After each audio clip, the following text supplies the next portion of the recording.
calculating what we call phase diagrams. You notice a lot of these systems have different numbers of the different kinds of atoms.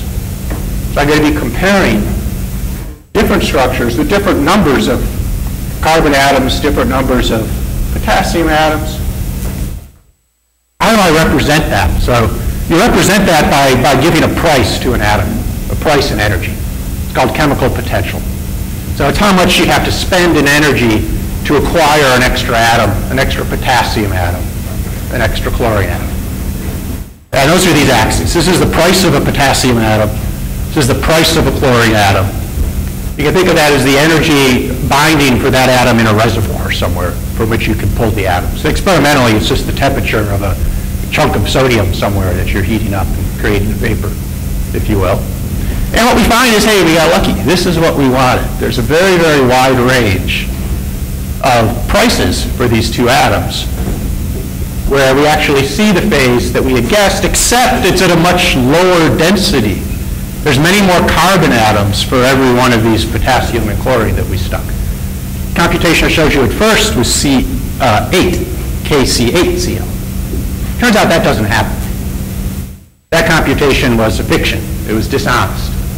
Because now that we can compare all these different possibilities and do it in an automated computational way, we see really, hey, this is what really happens. And sometimes it doesn't work. Iodine doesn't work. Worked for chlorine, didn't work for iodine. Don't have a clear answer why. But that's being honest. Let's continue our checks. Let's see whether or not an atom on one side can see an atom on the other side.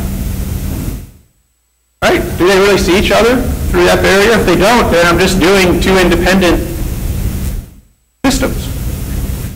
Well, if I drop potassium atom down, 3/4 of an electron volt, a unit of energy, to stick. If I drop it down with the chlorine on the other side, it's more than double. So this atom sees that one, answers that question through computation.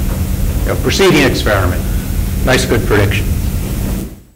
Now what I haven't said yet is, I haven't told you why they're metals. How does this, what's this? I claimed that I made the chlorine atom into a metal. So let me prove that.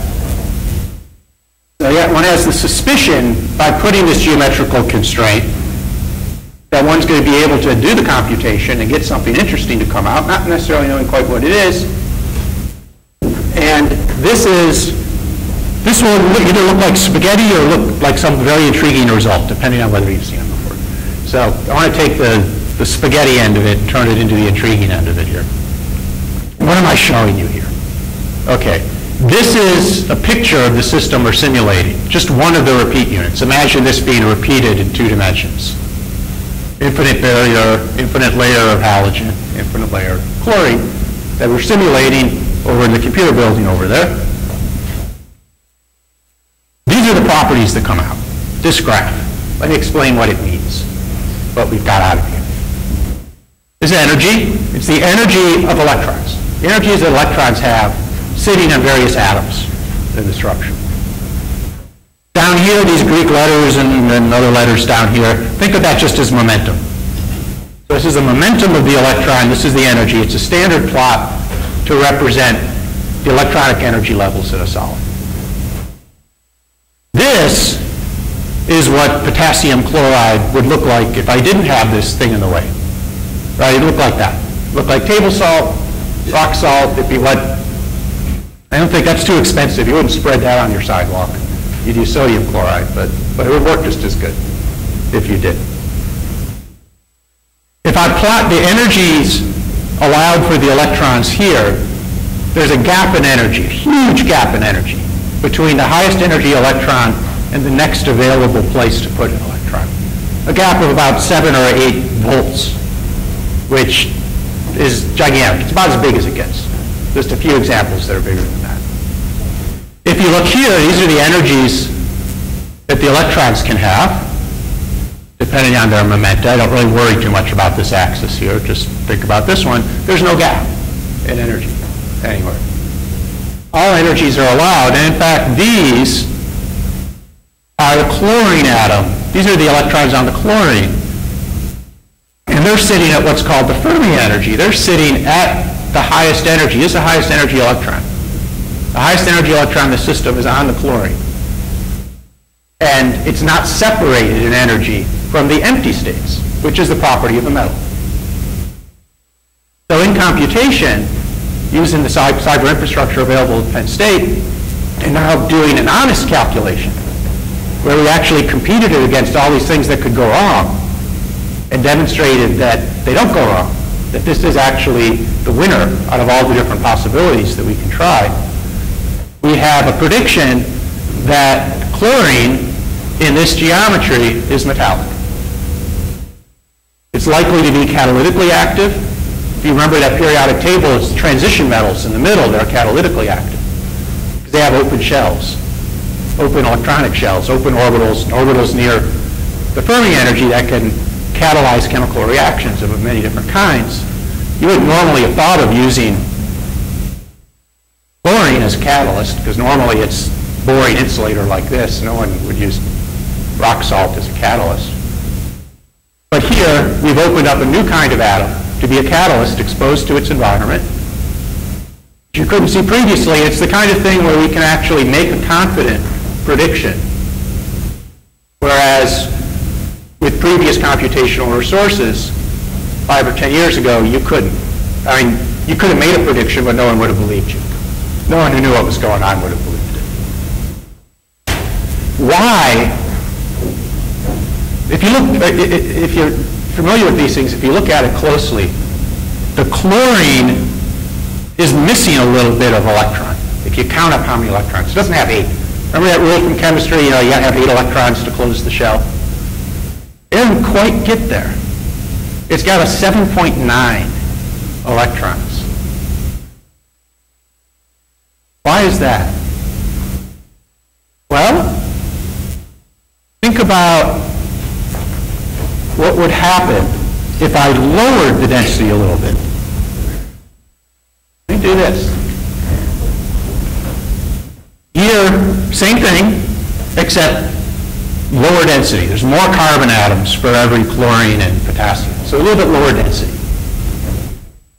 Remember, this isn't on the phase diagram. This phase shouldn't form experimentally. It's not favored. But let's look at it anyway. Do the computation, help us understand what's happening. Here, these are the states on the chlorine atoms, and now they're below the highest energy electron, below the Fermi energy. And it's completely filled, and that's a closed shell chlorine. That's what everybody would expect in a system. The chlorine has got 8 electrons, it's happy, the shell's closed. It's not a metal. The metal here is coming from the carbon atoms, which is expected in this kind of system, the metallic character. They moved down in energy. They moved down a fair amount. Why did they do that? This is where the geometry comes in. All potassium atoms are positive. All chlorine atoms are negative. Positives repel positives, negatives repel negatives, right? So these guys repel those guys repel these guys. Sure, these guys attract, but they're farther away than those are. This little dimer of 2 atoms is repelling this one.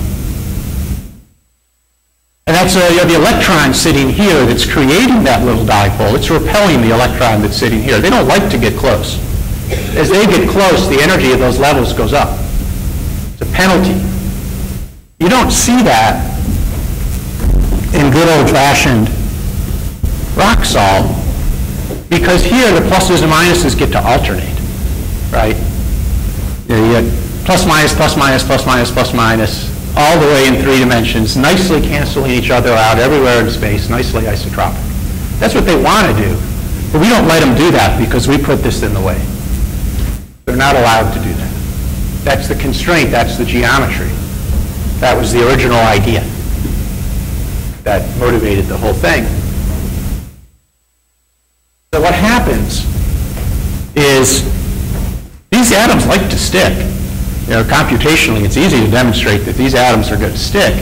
But the more of them that stick, the bigger the penalty from this repulsion, and those chlorine atoms scoot up in energy until it becomes open shell, and it doesn't like that. It doesn't want to lose an electron. And they like to stick, they stick, until the density gets so high that the chlorine hits the Fermi energy,